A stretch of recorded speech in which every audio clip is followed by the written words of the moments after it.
Me and Mr. Pauly are in the house.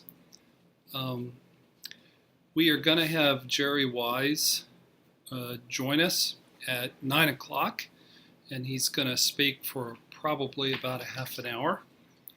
So you can look forward to that. I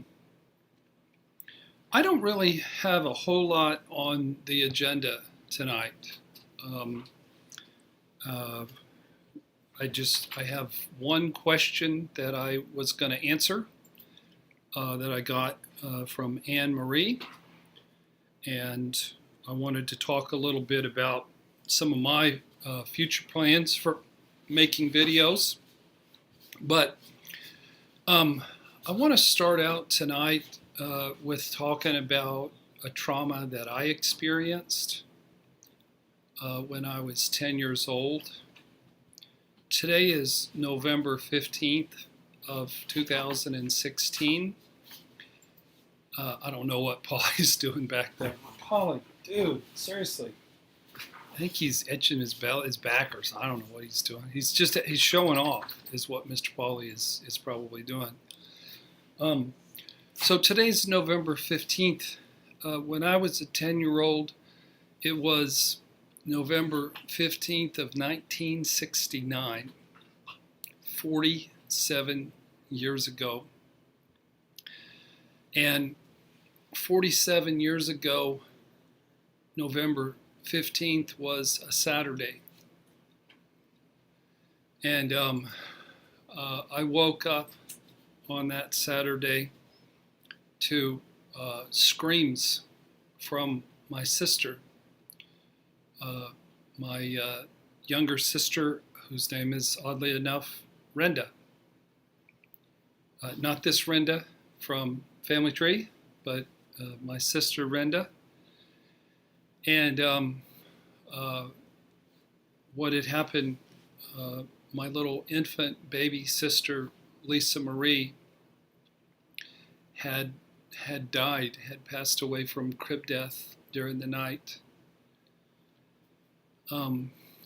I was 10, and I was her primary caretaker. I was sort of her mom, if you will. And my mom, I think she was out at a nightclub that night singing. And I remember getting up and getting I think I fed Lisa Marie and changed her diaper about 3 o'clock in the morning. Isn't that sad? A 10-year-old being responsible for getting out of bed and feeding an infant and changing her diaper. But when I found out what had happened, it just hit me today that that was the first time that I started to tremble. And, I trembled during that experience, and then really not until April of 2015 when I experienced my shattering. But I remember what it was like to have shaky and trembly hands. I remember trying to make a deal with God and Lisa Marie. She didn't have good color, and all around her mouth there was like hardened, like spit up, and she looked sort of purple. And I remember saying, God, it's okay if she goes through life looking like that. I just want her to live.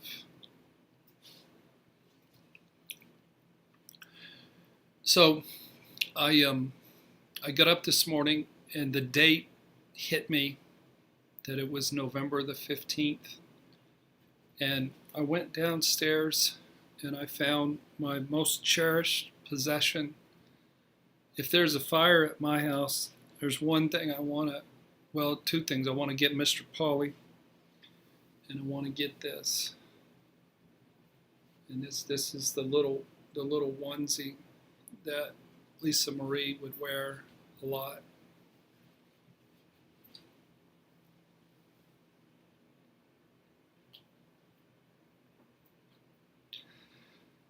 And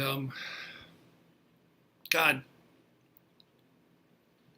when you don't bond with a parent, and then you have an opportunity to bond with an infant, it sort of feels like the same thing. And I never did bond with my mother, but I had sort of a counterfeit bond with, being my little sister's mother. There's Zara peeking through. There she is. What's up, Zara? Video bombing us with her little face. So I'm not sharing this to get anybody's pity or therapy or support. I'm talking about trauma, and I'm talking about loss. I wish that there'd have been somebody around who understood trauma, who allowed us to process. But I don't even know who it was. Somebody came over to the house and they instructed us to clean the house because they wanted us to get our minds off our loss.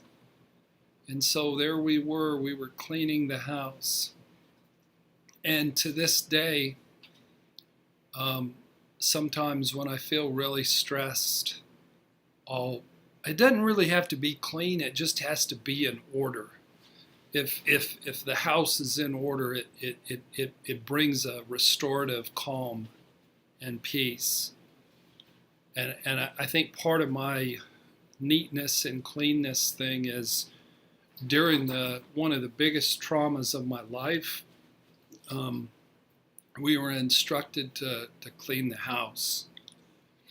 So another thing that was really hard about what happened is, as a 10-year-old, no one ever told me that, it wasn't my fault.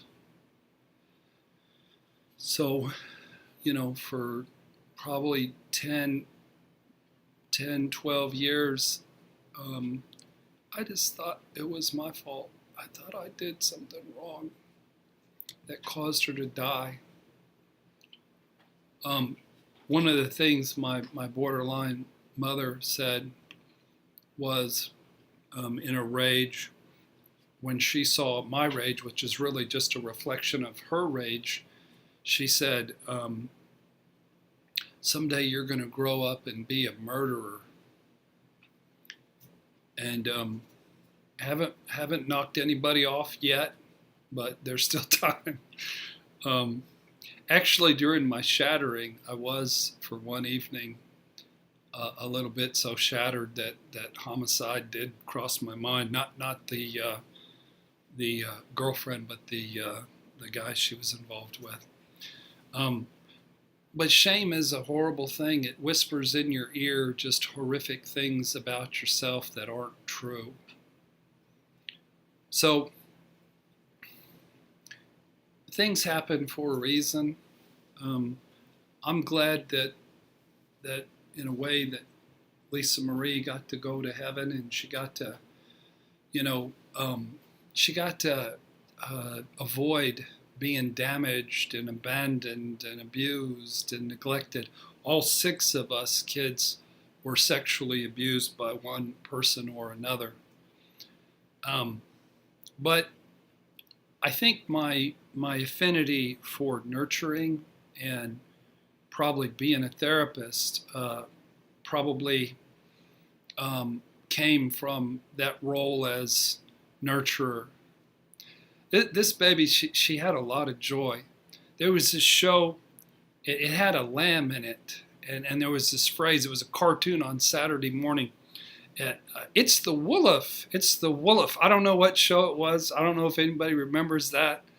But she would hear that, and it would make her giggle.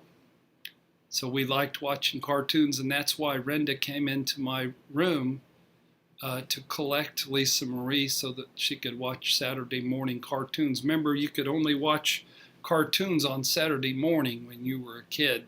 There wasn't a 24-hour cartoon networks, like there are today. So anyway, I encourage you guys, when you come across anniversaries of traumatic events, grab hold of symbols of the trauma and find a safe place and have yourself a good snotty cry, because I guess I wasn't surprised. I hadn't really gotten this out in a long time. It took me 10 boxes till I found it, but I guess I wasn't surprised that it brought up some emotion. It's just this, it's so dear to me. So, somebody says, does anybody believe in the afterlife? I sure do. I used to think that, and only a therapist could think like that. I used to think that the afterlife was where we went to know all the truth about what happened in our lives. And I think I got things confused. That's not heaven. I think that's hell. You imagine all the sneaky, betraying, lying, conniving, wicked, evil things that the narcissists in our lives have done if we knew it all. Yeah, so I believe in an afterlife, and I believe there's going to be joy and peace and love, and any kind of thing we need to know will probably get eased into it. Mommy O'Connell says, I just can't express how much your candor reaches me, unlike any therapist I've personally worked with. Thank you for your honesty.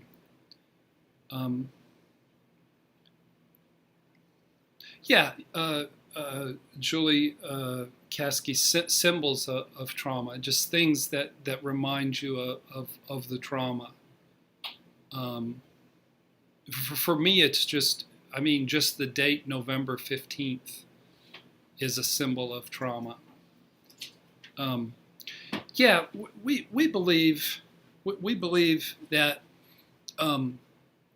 that we have a calling in the world at Family Tree, and we are not your worldwide experts on all the ins and outs of narcissistic people. There are people who do that. We're about recovery. We're about how do you get better. We're about feeling your feelings and modeling emotional healing.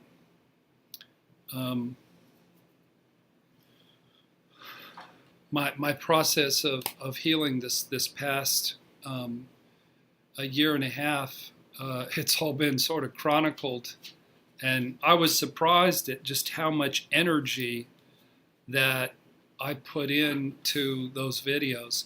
What I wanted to share with y'all is I've taken a couple of months off from making videos because I've been processing a relationship that I was in, and that relationship ended, and I've learned some things, and I've healed some things. So this Saturday morning I'm going to make 2 videos. I've already got things sort of clearly in mind what I want to say on the first one, and I'm going to get back to the calling that I have of just modeling what it's like to sort of eke out recovery day by day, step by step. Sometimes recovery, you have times where you're strong and your hands aren't shaking and you're kicking butt and taking names and you feel like Superman. And then there's other times that your issues sort of take you back out to the woodshed. And I have had some recurrence of some of my symptoms because I reenacted some mommy issues again. But I'll talk about that. But it's all good. I wanted to say Family Tree is just thriving like never before. We've added, she's going to be here next week. Her name is Peg Nicodemus, and she has 25 years of clinical experience, and she has insight into PTSD. Peg is the wife of one of my basketball buddies, Carl, who I played with for many years at the Jordan YMCA. And then also Jerry Wise is now with us full time.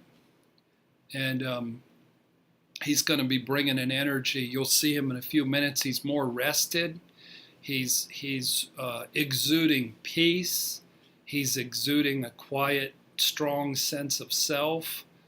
And so Jerry and I are going to be making videos, and Rinda's going to make some, and Karen Smith's going to make some, and Jennifer Doerr's going to make some, and Peg's going to make some, and Andy's going to make some. And but what we want to model is not only our own recovery processes from narcissistic abuse, but just the knowledge and the insight. There's so many people that are making videos that are speaking from their pain, and their focus is always on, the narcissistic booger man. And, there are lots of narcissistic booger men out there, but the message that we want to give y'all is, in your relationships, you're going to reenact the wounds of your childhood. In my case, I had a sort of a fake mom who acted like my mom, but she never really was emotionally my mom, and she exploited me. And so that's what I needed to reenact. And it actually, what I have found is reenacting my wounds, even though it was ungodly, off the charts, shattering and destructive to my life in so many ways, ultimately it was healing, and it was a blessing, very much so, in disguise. I got a couple of questions. Teresa, can you give us language to use when narcissists say evil things to us other than saying just no? I didn't know where this question was going, but I do have an answer for it. What I've learned to do is to detach and to not take things personally. The worst thing you can do is to get into a pissing match with an active narcissist. You don't want to do that. What you want to do is own your own issues, emotionally detach, be grateful for the growth, and not do the crazy dance with the narcissist. So a language would be to be humble, to own your own stuff, and to not give them the power to get under your skin. One of my favorite quotes, which I quote a lot, is truly powerful people don't explain their need for respect. They simply do not engage with people who do not give it to them. And so as you develop your sense of self and your self-esteem and your healthy sense of entitlement, you'll recognize who narcissists are, and you'll step away and you won't engage. Next question from Mommy O'Connell. How do you deal with trauma if there's no date? If it were an extended period of your childhood over about 10 years? That's a really good question, Mommy O'Connell. That's an interesting name. We are huge fans of EMDR, and If I were you, I would locate a good EMDR therapist close to you and get busy unpacking the emotions. And as you unpack the emotions, many times the memories come with. And the dates aren't really important. The trauma, the energy from the trauma is what is important. Okay. Julie says, do not engage. Love yourself. Yikes, working on getting there too. It's a place of peace. It really is. It's a place of peace to step away and not have to do a dance with somebody who you don't want to dance with. Guyandi Jackie. Mark, are you ever right about reenacting your wounds? It comes out of the blue sometimes, and I feel like a monster. I don't see it coming, and I feel so tired and drained. There was a time in my 6.5-year relationship with a borderline that I would get hooked in. I wasn't so detached, and she would become verbally abusive, and I'd run and hide in the basement, and she'd come down there, and she would, physically hold me down the way my mom used to. And yeah, I was capable of getting pretty reactive and raging in those situations. Well, there's Heidi, my friend Heidi, who sends me pictures of bears and sends me good feedback sometimes. So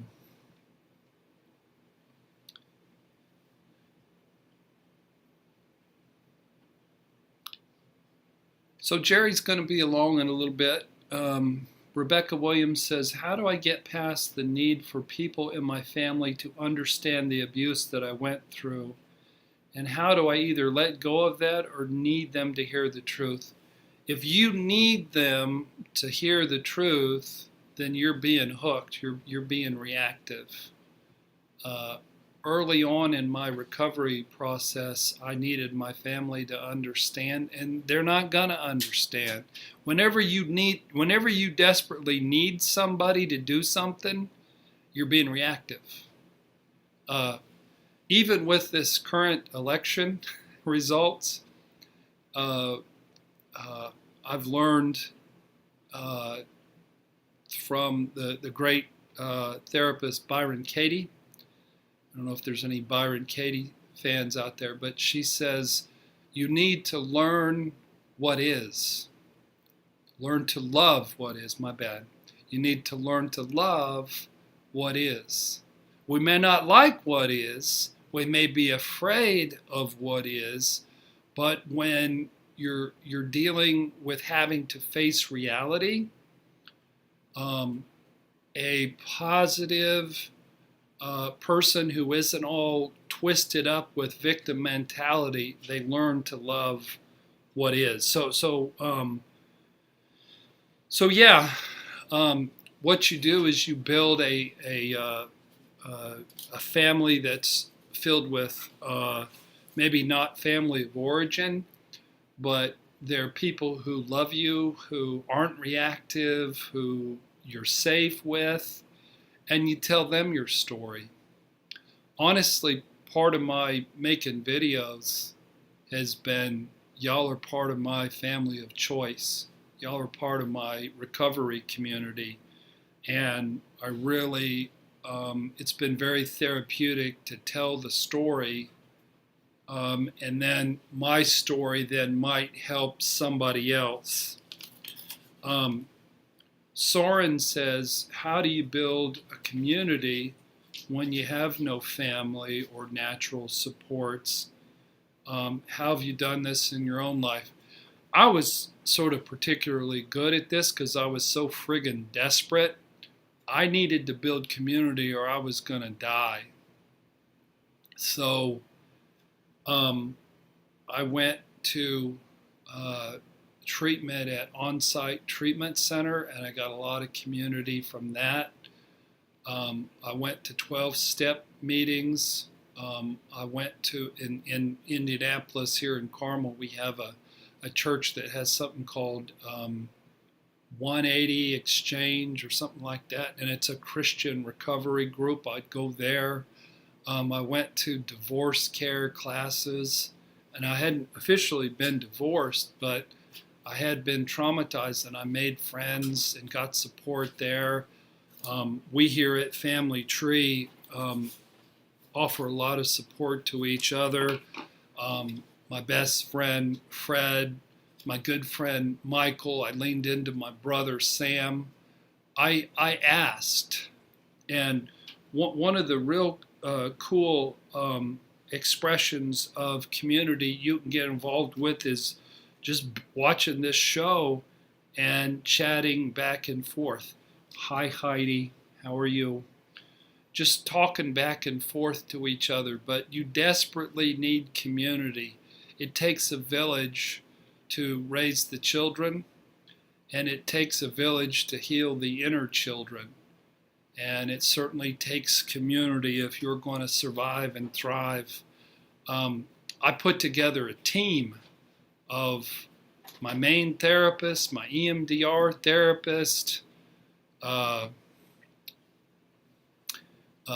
just friends from St. Joe, Michigan, guys that I'd been in group therapy with. You really have to put yourself out there. And there are, fortunately, caring people and safe people, but you're not going to find them sitting at home reading a book. You got to open up the browser and find somebody on a forum or a situation like this where we're talking back and forth. So another question: how do you do self-love practices and recovery at the same time? Self-love practices and they sort of are the same thing, self-love and recovery. I've shared this before, but there's this book called Love Yourself as If Your Life Depended on It. And it's a very simple book. You just do a meditation, and I play 7 minutes of music. The guy's name, what is the guy's name? It's escaping me right now. But love your life as if your life depended upon it. And it's just a guy in technology who came up with a meditation that worked. And I'd play that music. I'd close my eyes. I'd hold my little inner child stuffed tiger, and I'd say, I love myself. And then share on the in-breath, I'd say, I love myself. On the out-breath, I'd share whatever came up. So I'd breathe in, I love myself, even though my fiance threw me away. I love myself, even though I didn't bond with my mother. I love myself, even though I'm experiencing trauma and I've been shattered. And it helped so much. It helped to instill the self-love into me. Got another one hot off the presses here. Nirvana. What is your position on reaching out to new or previous supply to inform them about your narcissistic abuse? Okay. So if you know somebody who is starting to date the person who ravaged you, should you reach out?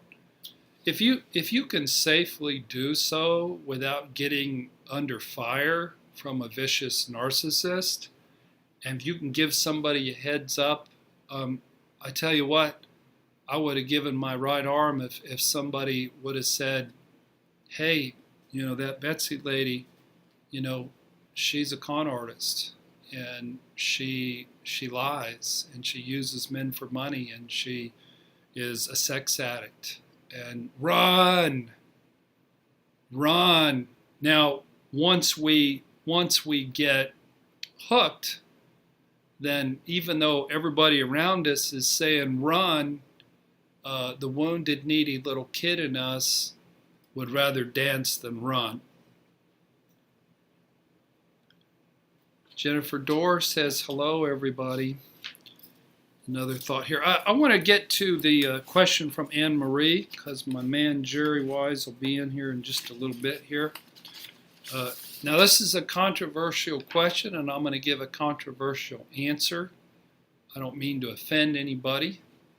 I happen to be right on this particular topic. Anne Marie says, hi there, can I pick your brain? And she asked, seriously, you're going to bark at Jerry Wise? Oh my goodness. Well, we got a dog fight in, I got to tell you about Jerry. He has issues with Mr. Pauly. One day we were at a training, and Jerry had a nice big fat sandwich filled with lunch meat, and Mr. Pauly reached up and snatched his sandwich and ran off with it. And Jerry's had issues with Mr. I don't think he's very differentiated when it comes to Mr. Pauly. But anyway, back to this question. Do you think that feminine gay men are born as such, or are they abandoned in some way by their mom and dad? I believe they had emotional childhood abandonment by a parent. Thank you for your thoughts. Well, thanks for throwing me under the bus, Anne Marie. That's the only question I got all week, so I got to roll with it. But our belief here is, where does your sexuality come from? It comes from the wounds of your childhood. In my case, my fake mom, borderline, raging, controlling, scary mother who abandoned me, set the template in my little heart to where if I met a woman who was like that, I thought she was pretty hot. I was wired to reenact that. And so my best friend is a lovely gay man, and I'm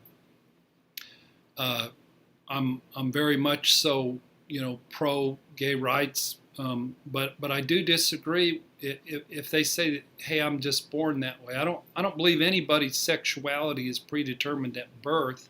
I believe that the wounds of our childhood set the template for our sexuality. So what I've noticed in terms of everybody that I've worked with in my practice, who the family pattern that I see is men who may be married, they may be Christian, they may not really want to be gay, and but in their childhood they were abandoned severely by their dad and overly enmeshed or smothered or too close with a female, usually their mom, their grandma, their sisters. And with some of those little boys, not all of them by any stretch, that's how their sexuality turns to where they hunger for male love and attention.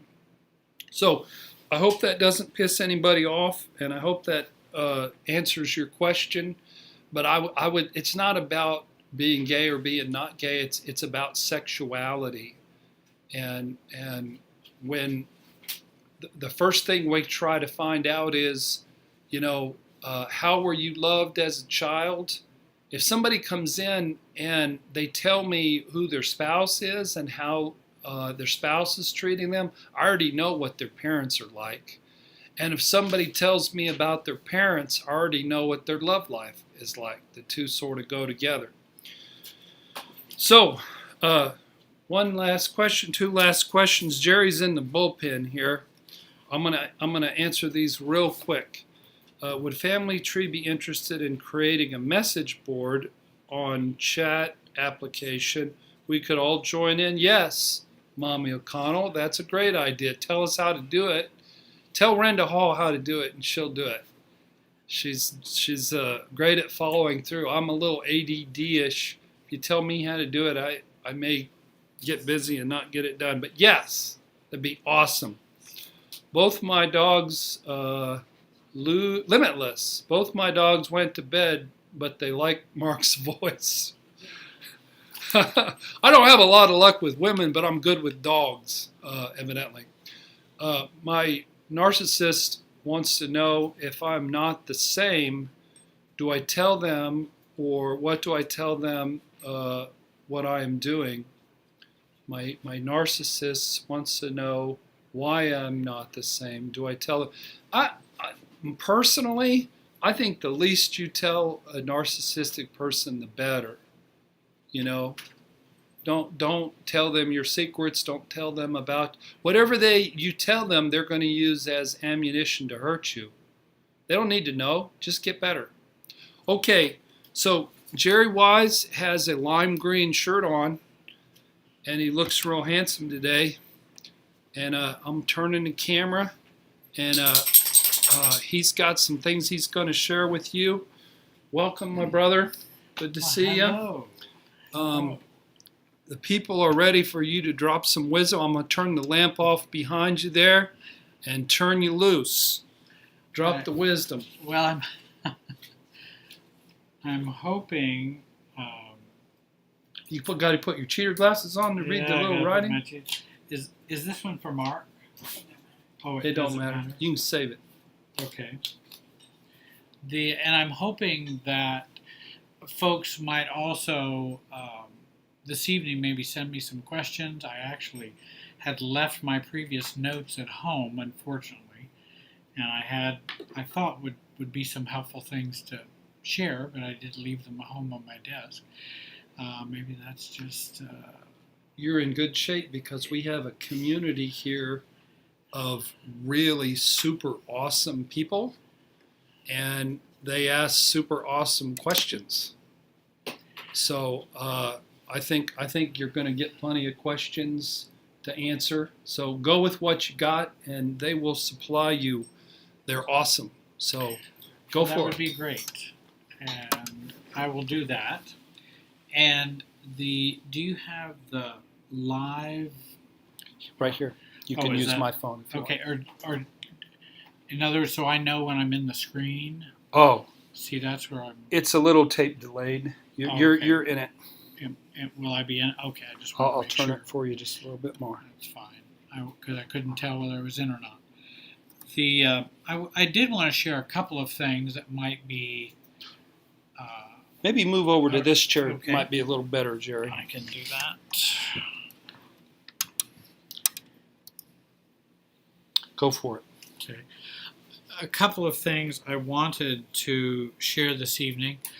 I've been working with a number of adult children of narcissistic parents and asked them if I would be able to use what they shared with me tonight on the broadcast, and they didn't have any problems with that. And I had one client who has really been doing some superb work, and she was sharing these things. Number one, and maybe this might be something you're familiar with, those of you who struggle with adult children of narcissistic parents or adult children of alcoholics. That's also another common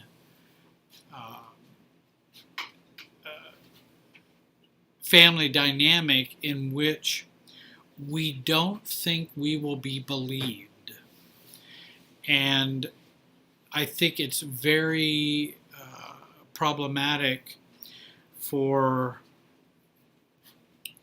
those who are in recovery to feel believed, trust they will be believed, trust that someone will accept what they're sharing, accept their reality of what they experienced growing up.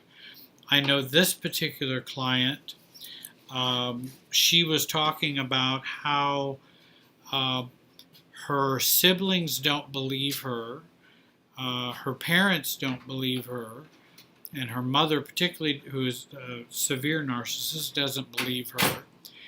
And all the people at the church don't believe her, and she grew up in a church community. And so she lived in most of her life under the fear that no one would really believe what she had to say or believe her reality. And I think that is a common problem for adult children of narcissistic parents. And again, when we have tried to share those realities, often the narcissistic parent will diminish us or accuse us of being all kinds of psychological things, such as oversensitive, not distorting. They will accuse us of all kinds of things in which then discounts what we share or how we see reality. I know this particular client would be accused of being oversensitive, and her siblings would say, "Oh, you're just being oversensitive. You're just being, you're taking it too much to heart. And, Mom didn't really mean it that way. Dad didn't really mean it that way." Well, when a child is told something, or out of anger, somebody is expressing an interpretation of them as a child. When someone's expressing that, particularly a parent, and we don't feel supported by our siblings, we don't have much self-esteem, and the parent is mad at us and says, "You really are worthless." When a parent does that, we don't have any adult processes to be able to say or to understand that maybe mom or dad are just upset. They don't really mean it. And if we have siblings who might help us with that, they might say, "Oh, Mom doesn't really mean that. That's not really who you are. You're not worthless." When we don't have that and we don't have that support, then we end up internalizing that process, and we internalize those words. And that's a very real experience that we have. Then when we talk to someone and tell them, "Well, my mom would often call me worthless, and that I really was oversensitive. I was worthless. I was lazy. I was stupid. And that was really a painful experience." It's very difficult when everyone around us either minimizes it or discounts us. And then we grow up believing, no one believes me. No one believes my experience and my reality. And that thread goes completely through our adult life, in our relationships, in our relationship to God, in our spirituality, in our job, with our boss. It goes through all of our experience. Nobody's going to believe me that this has really happened. My experience is not real. I wanted to share with you something that a client had written, and she wrote it so beautifully. She writes, and this is with having a mother who was a narcissist and a very toxic and traumatic narcissist. She writes, I have a great wall that I have built up around me, and I am scared because I learned from the person that was supposed to be the most precious, loving person in my life. Her name is Mother. And this translated into a feeling, an inability to feel loved, painful stabbing words over and over again, reopening her wound over and over again, it's scarring over and then being reopened again by her mother. And to share that experience, you believe no one would believe you. Also, you have the family secret rule, which is don't tell anyone outside the family.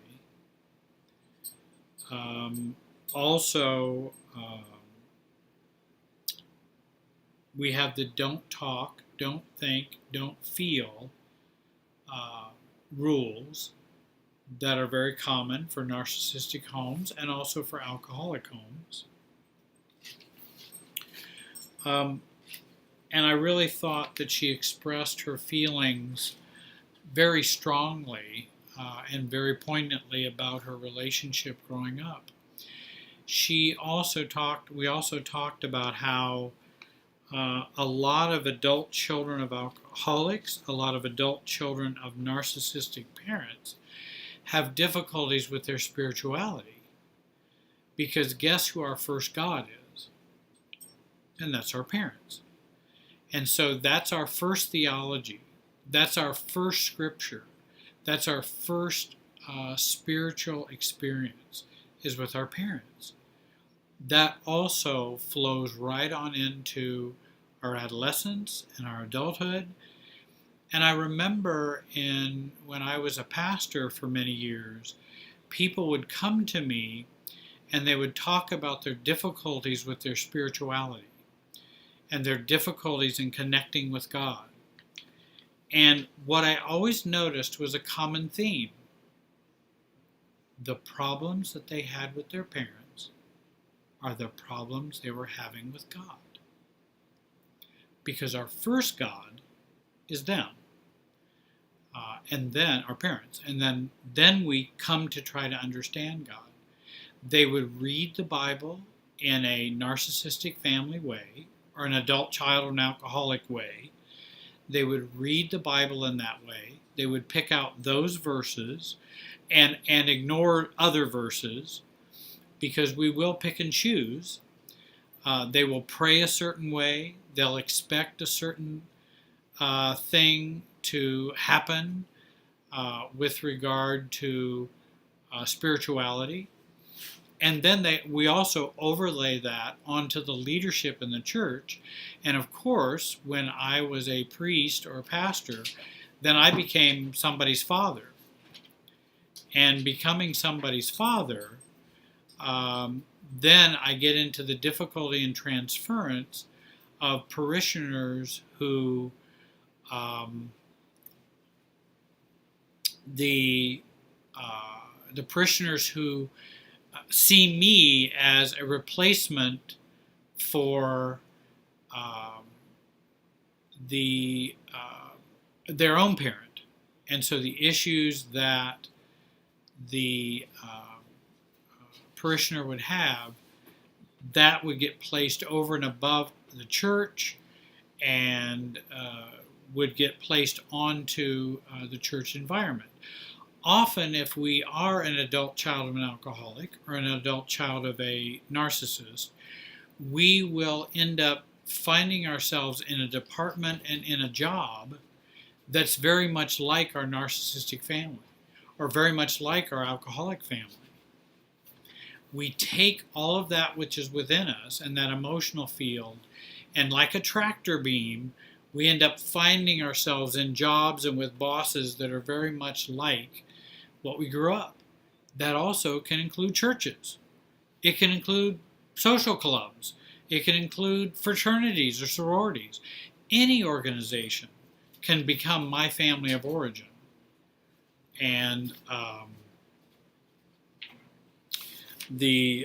and that's often what we do when we grow up in dysfunctional families. We'll carry that on into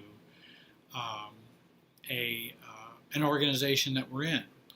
If we want to find ourselves in healthy organizations, healthy relationships, healthy environments, and again, groups, we change what's inside of us. That will change the tractor beam. And then we, by organically, find ourselves in better relationships, healthier relationships, and healthier churches, workplaces, etc. I have a question, or at least a comment. Is detached building a wall? I see. Oh, is detachment the same as building a wall? I think I might, let me see if I had a note here that might, I guess in some ways it's true, in some ways it's not. Detachment and neutrality are healthy in terms of relations and interpersonal relationships. We do need detachment, we do need neutrality, and what that means is I value myself. I have a self-value, and that I know where I start and I end, and you start and you end. We are separate people, and that's what detachment and neutrality is about, and that's what we learn to try to achieve when we learn and work on self-differentiation. Building a wall is something that, because I don't have enough of self, and it's hard for me to protect myself, and I also am neutral about others and detached from others, that I have to supplement myself with a wall, because I can't do it with regard to me being a self. Whatever you can't do with your own self, you have to set up something artificial to do it for you. And building walls is a setup to artificially do that for you. It's no different than, since I can't be myself, a true self, with my family of origin here in New York City, I'm going to live in Los Angeles, because that will somehow resolve that. When actually it's just an external technique or external means versus having a real self. Because we want to have a real self. I believe you can be detached and neutral about your family of origin by living in New York City with your family in New York City, as you can by living in Los Angeles with your family in New York City. Now, not everyone can do that. Not everyone can do that all at once. And so I understand some people need to take a break. Some people need to have a no contact. But we're doing the no contact so we gain and build a sense of self, so that we no longer need the non-contact either way, because the non-contact is now built into me and built into my sense of self. Let's see, we got another question from Anna. I'm sorry, that one was from Mr. Kindness. This is from Anna, A-N-A. How do you know what is healthy, and what is a way to gauge that in the beginning if you have a hard time with trust? Oh, I think that's a very good question. And I think you're right. How do you know what is healthy? the best way to know what is healthy is to begin to know yourself. Self-knowledge is the way to know you're healthy. And that self-knowledge is the guidance for what is healthy and not healthy. For example, if I consider, let's say I don't want to drink alcohol. I'm not a big alcohol drinker. In fact, I don't drink any alcohol now. And that's because of physical reasons. I don't drink any alcohol. But everyone around me wants to drink all of the time. Well, as long as they will accept that I don't want to drink and there's no pressure put on me to drink, then I think I can go with that. It doesn't necessarily have to be unhealthy that other people drink. Now, if it becomes unhealthy when it starts to violate my boundaries, that's when it becomes unhealthy. And so I think the way we begin to understand what is healthy and how we gauge what is healthy is we begin to build self. And as you begin to build self, you will organically begin to know what is healthy and not healthy, and what is healthy and not healthy for you. And I understand that most of us have grown up in homes where we may not have gotten the memo about what's healthy and not healthy. There is some learning, a learning curve and a learning process growing up that we may have missed because we didn't see normal love. We didn't see normal interaction between adults. We didn't see how adults could be healthy or behave or communicate in a healthy way.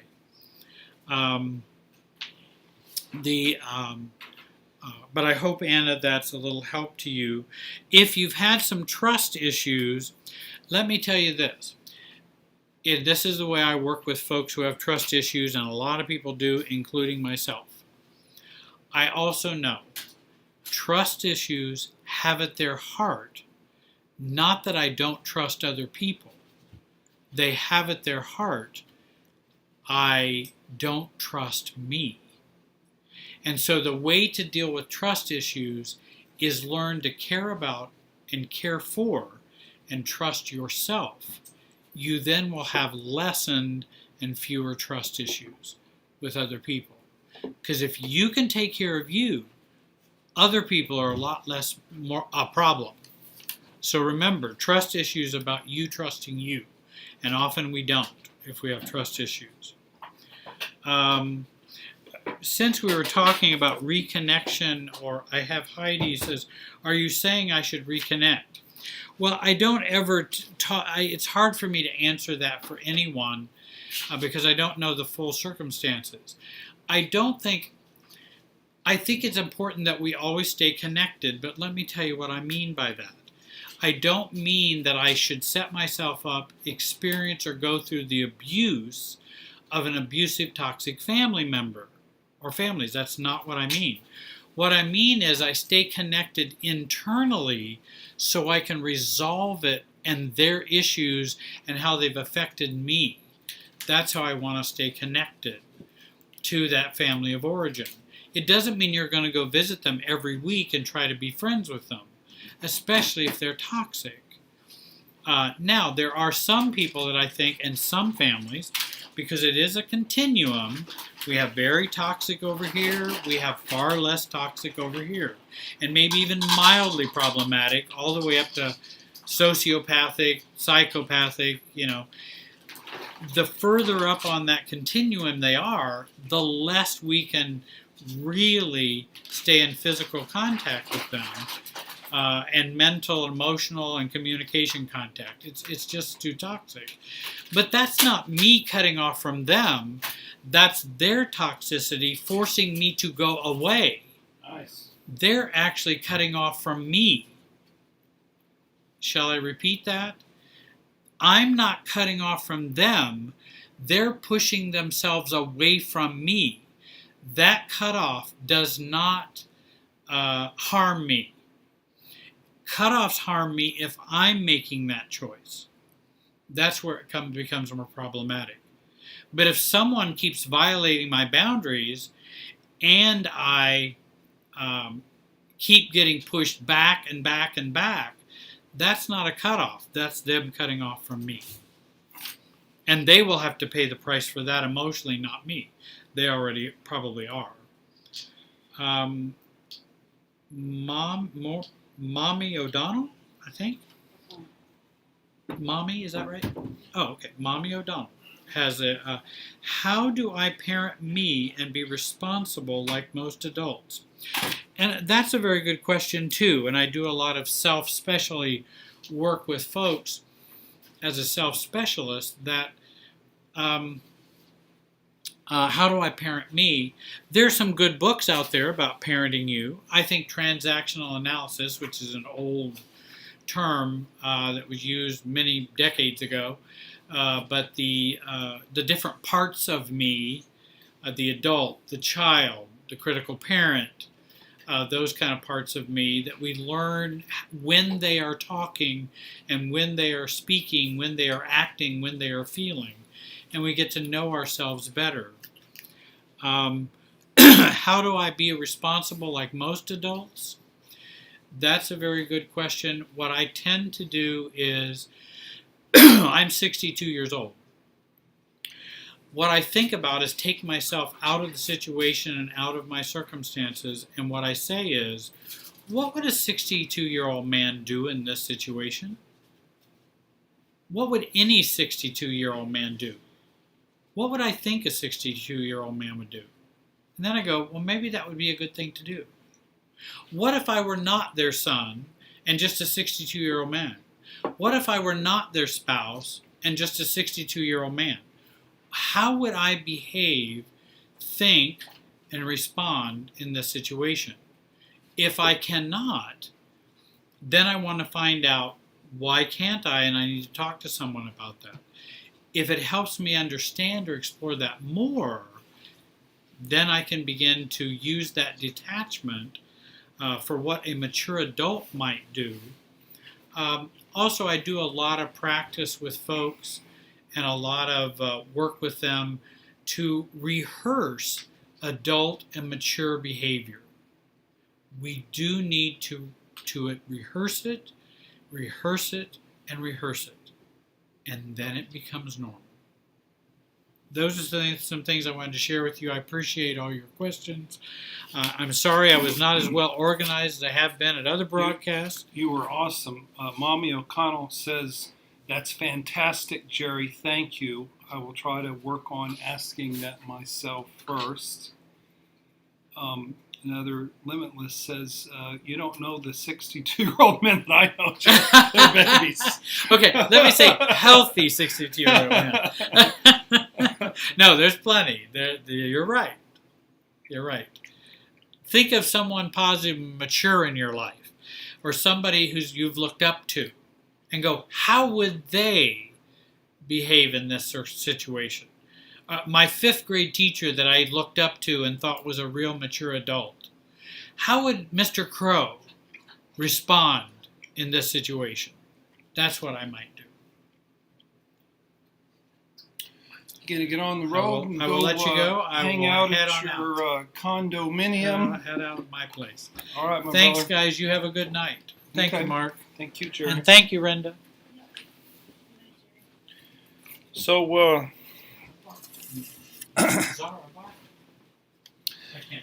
Rinda, you want to come on over and have a seat and drop some knowledge on us? Not really? Love me some Jerry Wise, she says. How can you not love you some Jerry Wise? I know Jerry's awesome. Yeah.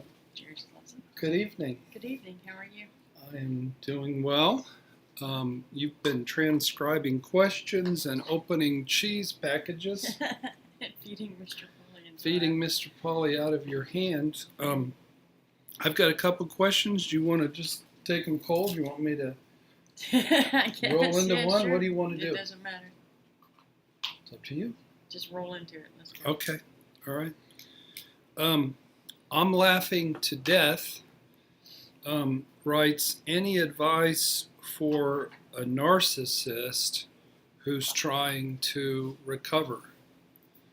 I'm getting all the real controversial questions tonight. That's a bit of a controversial one, Yeah, I think.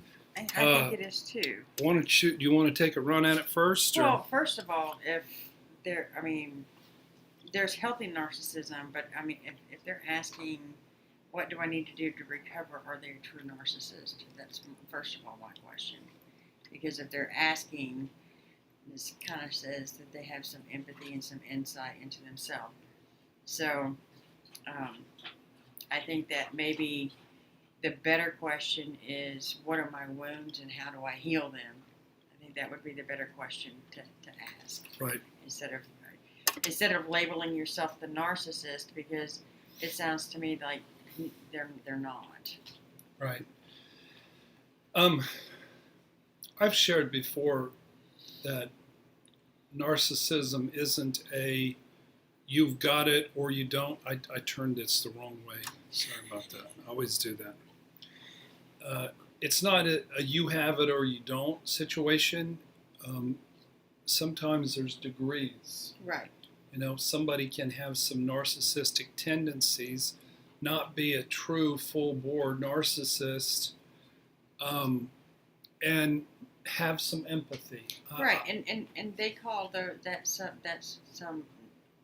I've heard it called narcissistic fleas. Because you've got some narcissistic tendencies, and that's because you have been narcissistically injured yourself, and so that's like a defense mechanism that comes up. Heidi wants to know if we got enough cheese for everybody. I got a lot of cheese in my refrigerator. You'll have to come to Indianapolis to get your cheese, though, I believe. Yeah. There was a question about taking a vote to see if you would fry a turkey for Thanksgiving. For everybody? Yeah. Yes. I'd fry a turkey for everybody if I had a turkey fryer. Yeah. I know how to fry some turkeys. I've done a few in my day. So to answer that question, I would ask more so is, what are your childhood wounds, and how do you heal those? That's right. That's my thought on that. My thing with that is, if you have some narcissistic traits, it's because you were wounded as a child. If I didn't have narcissistic traits, my childhood would have destroyed me. I come from a borderline mother, sort of a really emotionally unavailable father, and various borderlines and narcissists in my siblings. And I've got some narcissistic traits, but I've got a whole big heart of empathy, and it's, you know how you can work on yourself.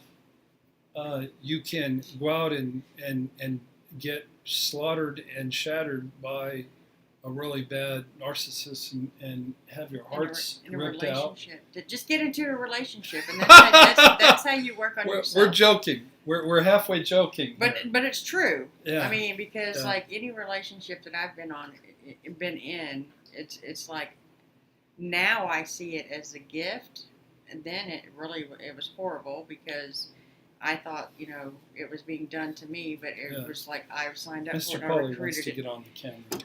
and I recruited. I recruited them. Mr. Pauly loves you guys. Maybe he thinks there's cheese up here. Yeah, he just wants to sit on. Yeah. So limitless, or not limitless, but I'm laughing to death. If you have some narcissistic qualities and you're sincere about recovery, find a good therapist. Get feedback from your friends. Read about narcissism. Watch videos about narcissism, and just work as hard as you can to heal the underlying wounds that are involved in your needing to have that. So thank you for sharing that question. We had the same question written down, didn't we? All right. And I think Jared answered that one. Well, he did, but I wanted to take a run at it too. Okay. What's up, Mr. Polly? Mr. Polly, I think, is an especially handsome young man. Don't you think? I bet there's all kinds of Mr. Polly love, heading our way here. I'm actually going to put him down and go and see if Zara is finished eating her food. Oh, all right. Because she's locked in my office. All right. Say goodbye to Mr. Polly. Just for a second. All right. Raggedy the Cat, who's a recovery friend of mine, she says, nobody is a label, everybody is a human being, and unfortunately there are human beings who do things that are unconscionable, but they're still human. So that's a good thought. Why are two narcissists attracted to one another? By Clock 99 times. Borderlines do tend to be attracted to narcissists. I can't really tell you the underlying cause of that, but I know it's a really, really strong pattern. Raggedy says, do you want some cheese with that wine? I had some cheese earlier, Raggedy, so we're good. How do you deal with the narc when you stand up to them and they turn it back on you, so you end up feeling bad and you don't know why? This is from Kelly. Well, we encourage people to continue to do work on themselves, to embrace their sense of self, and to really not get involved in a whole lot of dialogue back and forth with a narcissist. A little bit like talking to a brick wall. It is. It's frustrating. They have to be right. You're wrong. Right. They get reactive. They might go into a rage.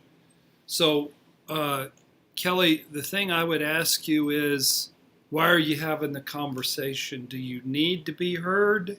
Do you need to be right? If you need something desperately from a narcissist, it's really not about them. It's sort of about you. Mm-hmm. So just be you, and end the conversation with the brick wall. Yeah. No need to talk to the brick wall. So Zara was done eating, and she's back, and you're back. I'm back. All right. So, you brought up some stuff earlier in the beginning of the broadcast about shame and guilt, having shame and guilt for things that were beyond your control happening, and I know that earlier today in our trauma treatment meeting we were talking about, my videos, and I shared in there that I had a lot of shame and guilt producing those videos. Even though I was, 9-10 years old and watched my mom do what she did, I still had a lot of guilt and shame. And I also had, guilt for saying it out loud, owning my truth. And it's kind of, I appreciate all the loving, caring, kind comments that have been made on those videos, because it shows me that my story has helped other people, but yet it's hard for me to accept the kindness of those words, because I have so much shame surrounding what happened to that little boy. Mm-hmm. So, it's so shame and guilt. It does. It catches. It. I don't know. It just. I ate the cheese, Zara. The cheese is gone. So, that's what I needed to say about that. Okay. Carlos says hi. Hi, Carlos. Julie says, nice question to Kelly.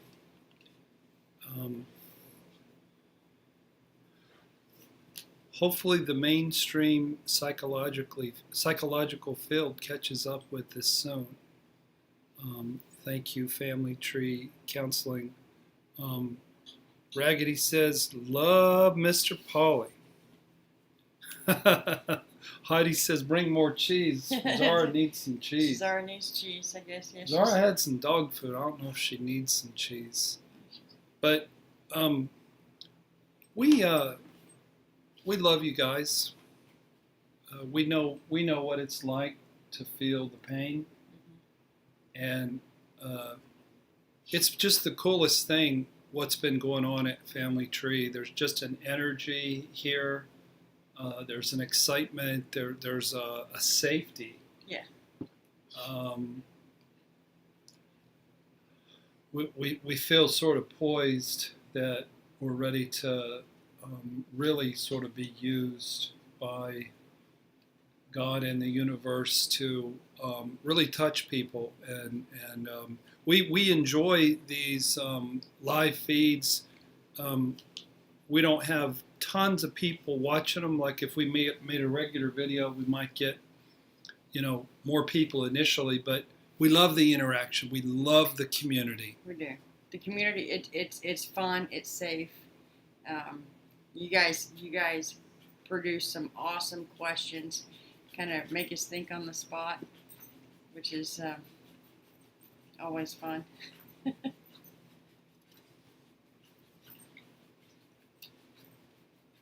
you got going there? We love you too, Mark and Rinda. Life-saving information by our friend Mary Lynn. There's talk about treating your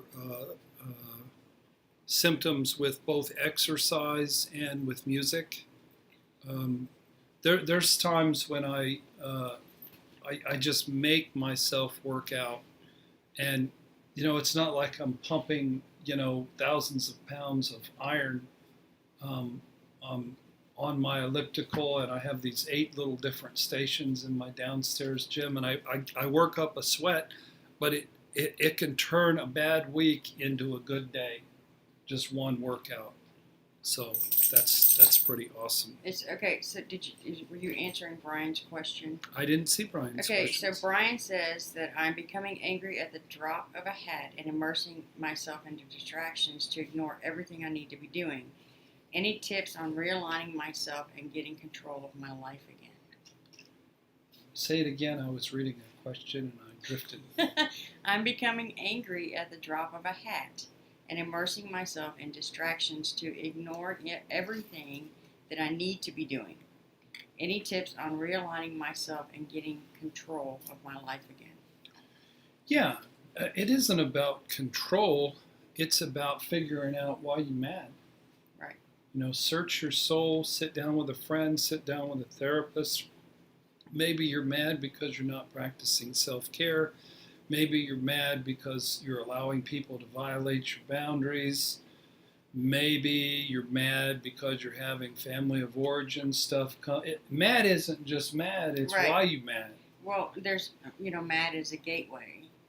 Yeah. It's Absolutely. A gateway emotion. So what's underneath it? Peel it like an onion, because there's always something underneath the anger. And a lot of times it's grief. A lot of time, grief from, a childhood wound. So Brian, I encourage you to peel back the layers and figure out what's underneath the mad. And then Mommy O'Connell said, Mommy O'Connell's she's killing it tonight. She's being awesome. I recently MVP. I recently read about a new term, CPTSD, complex PTSD, people who suffer trauma over extended periods. Is this something you agree with, and is the treatment different? Mommy O'Connell, I love the book by Pete Walker, Complex PTSD. It is like my new Bible. The table of contents in it is anything that comes up, you can flip to whatever it is and research it. So most definitely, I do agree with complex PTSD.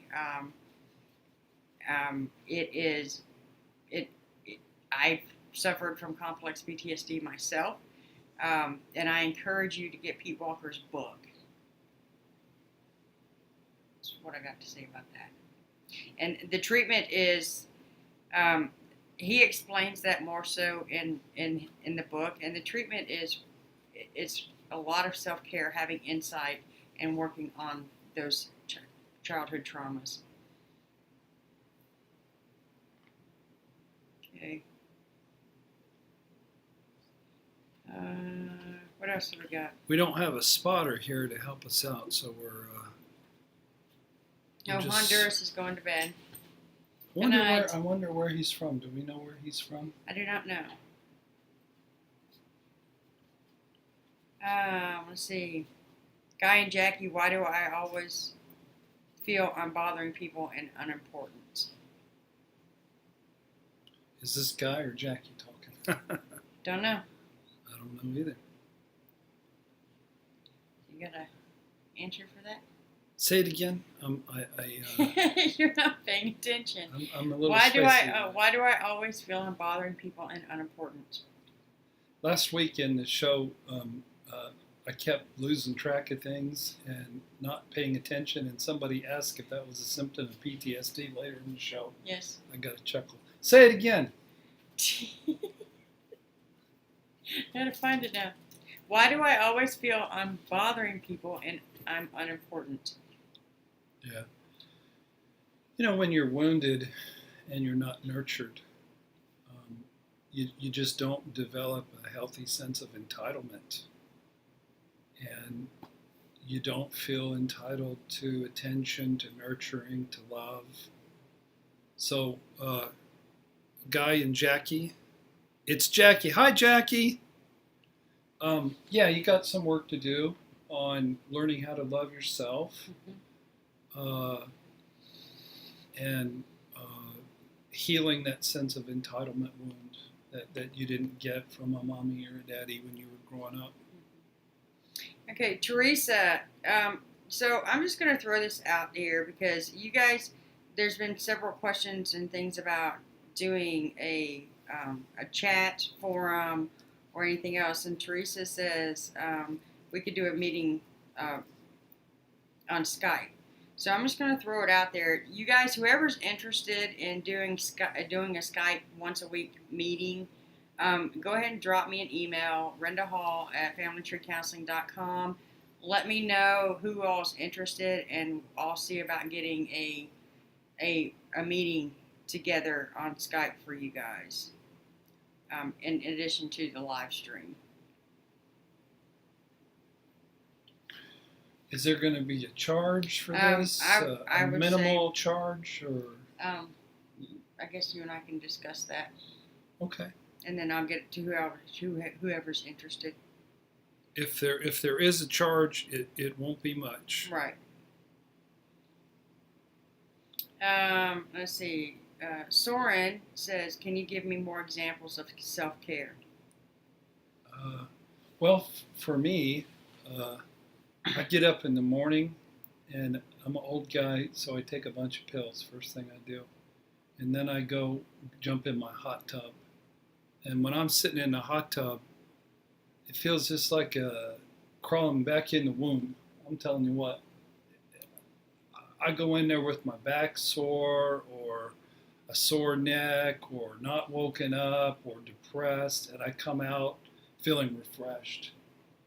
Of course, exercising, there's just so many healthy ways that you can practice self-care. What do you do? Well, I like to go to the tanning bed once a week, at least once a week. That helps me, because especially in the wintertime. Get some sunshine into your system. And then another thing too for me is I like to drive.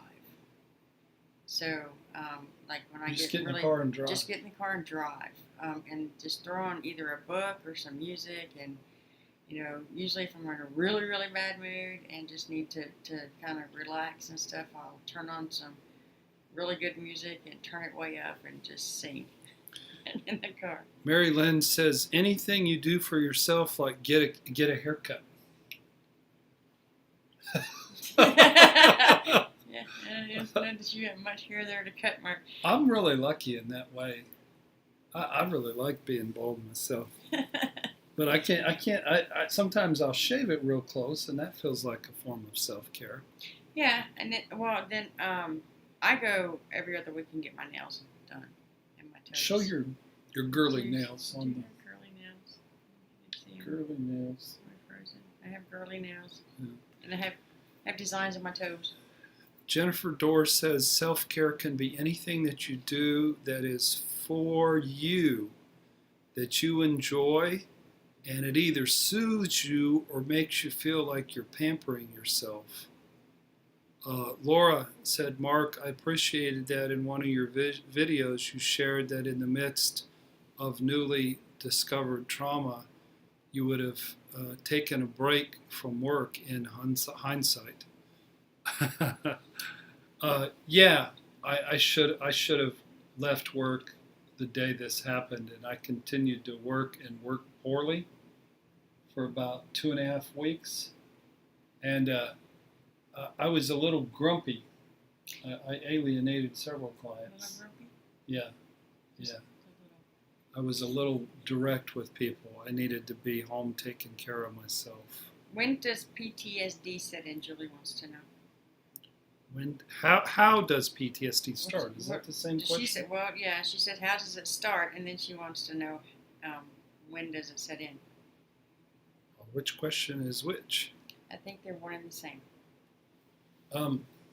Well, Julie, my PTSD started before I was born because I was induced, and the drugs that induced me kicked me out of the womb before I was ready to come out, and I came out in trauma and in a rage, and was in an adrenalized rage for about the first year of my life.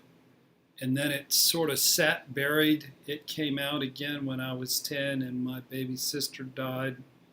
And then it sort of stayed dormant pretty much until I was 45 years old.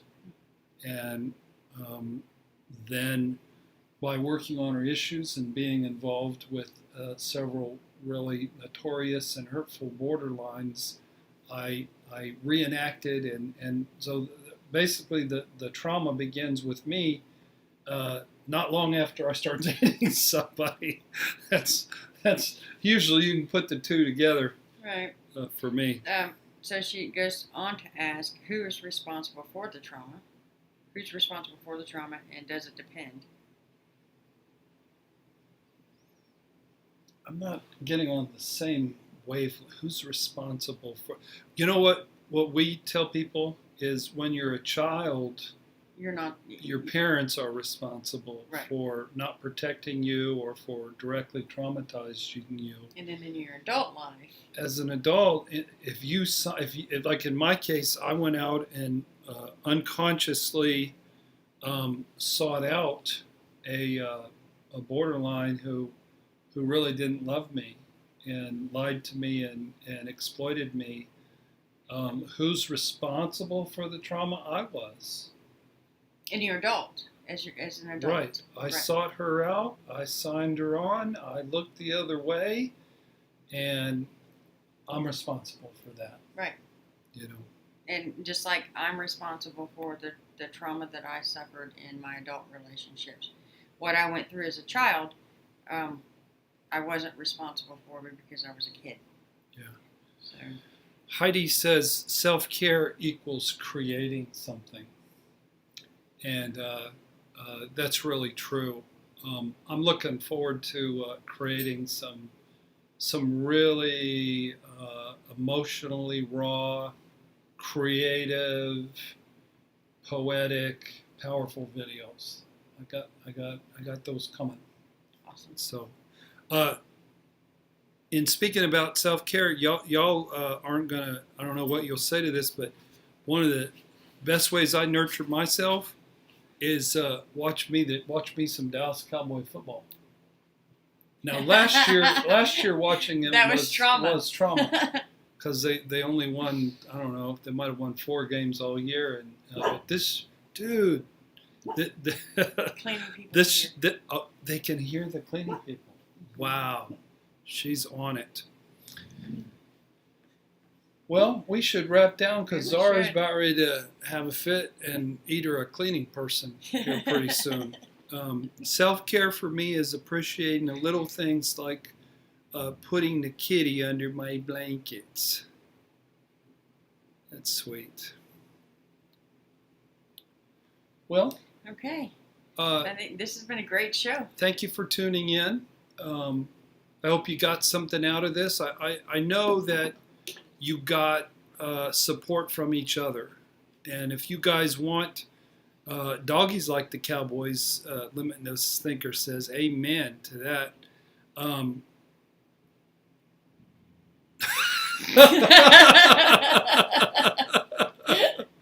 So if you want to keep talking to each other, you can. And like I said, you can reach Rinda if you want to have some kind of weekly Skype meeting. How many people can you get on a Skype meeting? I think if we do Hangouts, I can do 10. Hangouts on Google. Google. 10, that's a lot. It is a lot. Jackie in Canada. So everybody, Newfoundland. How do you say the name here? Play. She said it earlier. Which one? It starts with a PLPT. Oh, Tanya. She just said Tanya. No way, that's Tanya? Yeah, she said Tanya. She said All it was right. pronounced Tanya. Okay. The Y. All right, The- Tanya, we yeah. know how to say your name now. Thanks, everybody. We love you. I don't know which button to push. We'll see y'all next week. Go Cowboys! Woo!